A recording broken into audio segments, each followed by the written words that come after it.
I will show you the science of actually how the cells work, and you will have more knowledge than most doctors in the world today because they still believe in the genes. Every cell in your body has a minus voltage on the inside and positive voltage on the outside. Every cell, every live cell is a battery. Every cell has about 1.4 volts, not too much.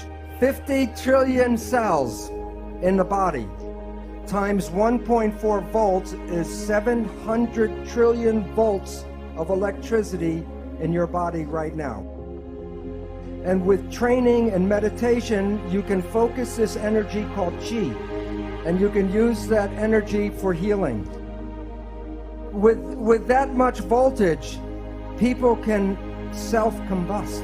Every function in your body is already present in every cell. So where you have an organ in your body, the cell has an organelle, which means miniature organ. So the textbooks talk about the nucleus is equal to the brain. The nucleus is not the brain. The nucleus is the gonad. The nucleus does not control the cell. The nucleus is reproduction of the parts. So if you are dead and you still have your protein body, what's missing? The signal. So when a signal binds to a protein, what happens to the protein? It moves. It makes behavior. If you are healthy, your behavior is good. But if you have a dis-ease, the behavior is not right. What can cause disease? There's only two things. Either the protein is bad or the signal is bad. People with bad proteins got them from birth defects, because if you were born with defective genes and the genes make the protein, then the protein is defective. But less than 5% of the population has birth defects. That means 95% of the people should have a healthy, happy existence. But if you were one of the healthy people and now you are sick, what would cause the problem? There are only 3 ways to mess up the signal. 1, trauma. So if I fall off the stage and wrench my back, the signal is interfered with. Number 2, toxins. If the chemistry is not good inside the body, the signal cannot be passed through bad chemicals. Both of these interfere with the propagation of the signal. But the third one is thought, the mind. There is nothing wrong with the body. It's just sending the wrong signal at the wrong time. So if you change your thought and your mind, you can change the biology.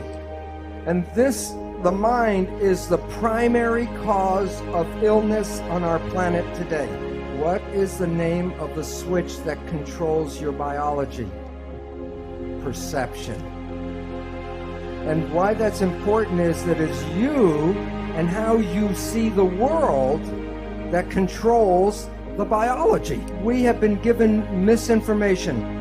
When people say a gene turned on and a gene turned off, it sounds like the genes make decisions. Here is the simple truth. A gene is a blueprint. The gene does no control. The gene is never on or off. The gene is red or not red. And what do you think controls the signal? Perception. You are not the victim of your genes because you control your genes.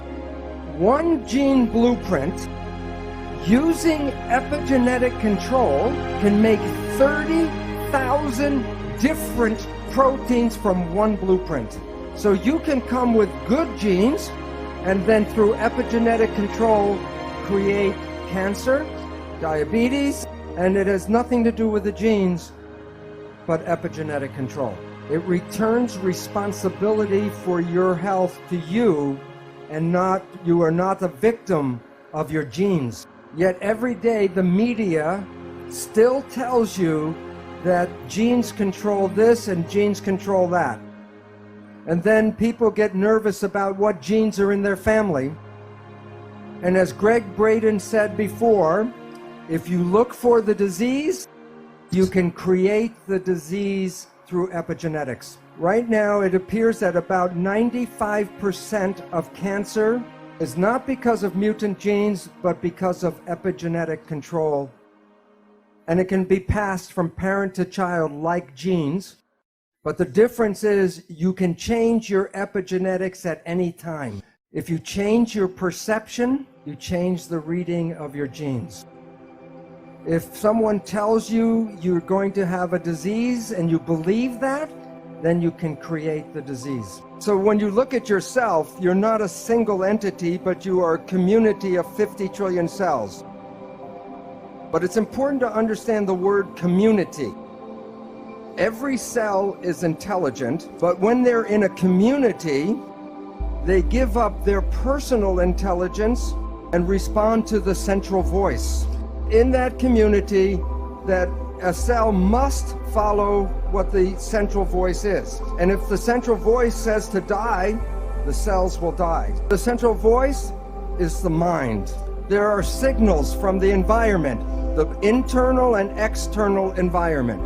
The brain, the function of the brain is to perceive the signals and then interpret those signals and then send the information to the cells to control the behavior and the genetics. So the function of the brain is perception, and from that creates the mind.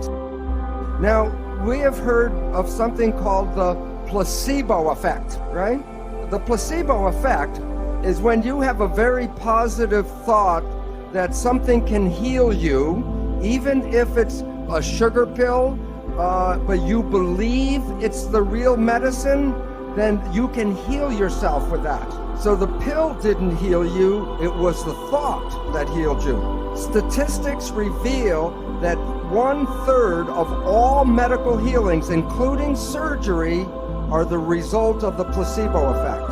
And this is what medicine does not tell you, is that there is negative thinking, and it's called the nocebo effect. And in the same power that positive thinking can heal you, negative thinking can kill you. Point is that negative thinking can create all the effects of chemotherapy.